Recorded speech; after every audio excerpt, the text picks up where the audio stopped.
واقعہ ایک بار کا، سبق ہر بار کا۔ ایک بار ایک چور بادشاہ کے محل میں چوری کے ارادے سے گھستا ہے۔ چوری چوری چپکے وہ اپنی منزل کی طرف جا رہا ہوتا ہے کہ اسے کچھ سنائی دیتا ہے۔ سنائی کیا دیتا ہے کہ بادشاہ سلامت اپنی بیوی کے ساتھ محو گفتگو ہے۔ وہ چھپ کر چوری چوری ان کی آواز باتیں سننے لگا۔ چونکہ ایسی حرکت درست اور جائز نہیں ہے، لیکن وہ آیا ہی ناجائز کام کے لیے تھا، چوری کے لیے تھا، تو اس کے لیے کسی کی باتیں سننا بھی کوئی عیب والی بات نہیں تھی۔ وہ بادشاہ اپنی بیوی سے کہہ رہا تھا کہ میری ایک ہی بیٹی ہے اور میں چاہتا ہوں کہ اس کی شادی کسی نیک اور پرہیزگار انسان کے ساتھ کروں۔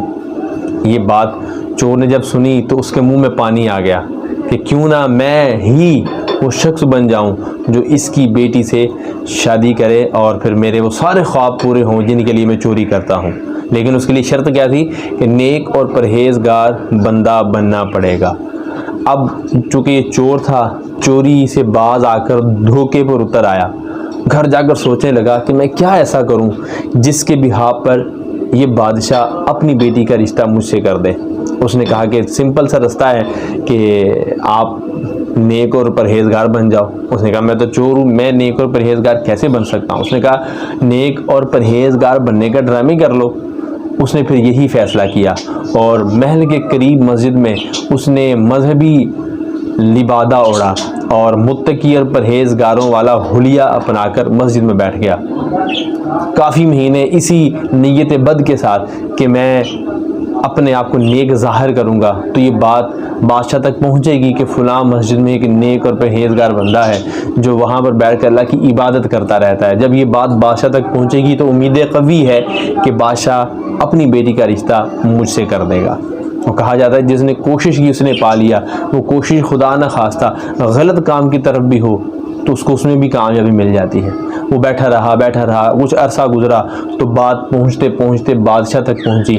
بادشاہ کو جب پتہ چلا کہ یار واقعی ایک نیک بندہ مسجد میں ہے تو اس کو بھی اپنا خواب پورا ہوتا ہوا نظر آیا کہ میری بیٹی کا ایک رشتہ جو میں تلاش کر رہا تھا شاید وہ وہی شخص ہو۔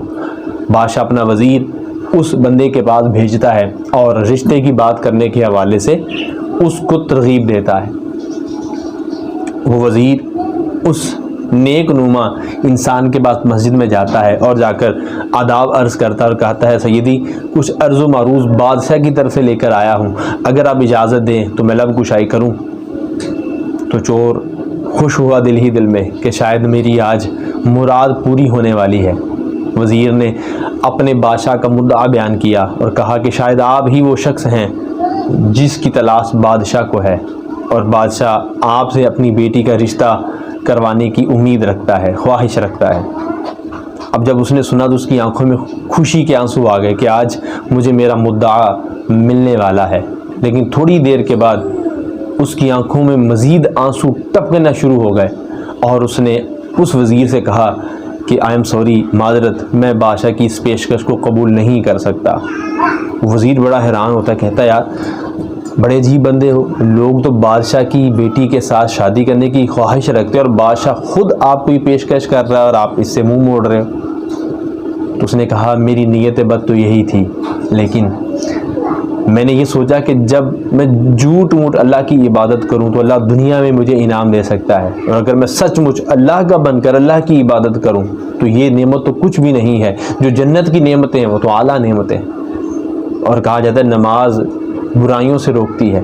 قرآن پاک کی آیت کا خلاصہ ہے کہ بے شک نماز بے حیائی برے کاموں سے روکتی ہے۔ اس کا خلاصہ عرض کر رہا ہوں، اس نمازوں کی برکت سے اس کے دل اس عورت سے اچاٹ ہوا اور اس نے بادشاہ اور اس کے وزیر سے معذرت کر کے سچے دل سے اللہ پاک کی عبادت کرنا شروع کر دی۔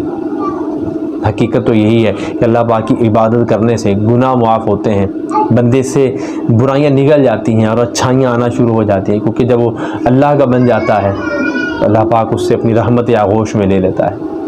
تو ایک چھوٹا سا واقعہ جو میرے اور آپ کے سیکھنے کے لیے بہت ہے کہ اگر ہم نیک اور عبادت گزار نہیں ہیں تب بھی اللہ پاک ہمیں اپنی نعمتوں سے نواز رہا ہے، ہمیں مفت ہوا مل رہی ہے، مفت پانی مل رہا ہے، کھانا روزانہ ہم کھا کر سوتے ہیں۔ کہ جب ہم اللہ کی عبادت کریں گے، اس کے رسول کی اطاعت کریں گے تو پھر ہمیں کتنا نوازے گا وہ، آپ اس کو امیجن کر سکتے ہیں۔ اگر پیغام اچھا لگا ہو عمل ہی کیجیے گا، شیئر ہوتا ہی رہتا ہے، شیئر کر کے دوسروں تک پہنچا کر اگر اس پر عمل ہو جائے تو وہ بھی ایک اچھی بات ہے کہ صدقہ جاریہ ہے۔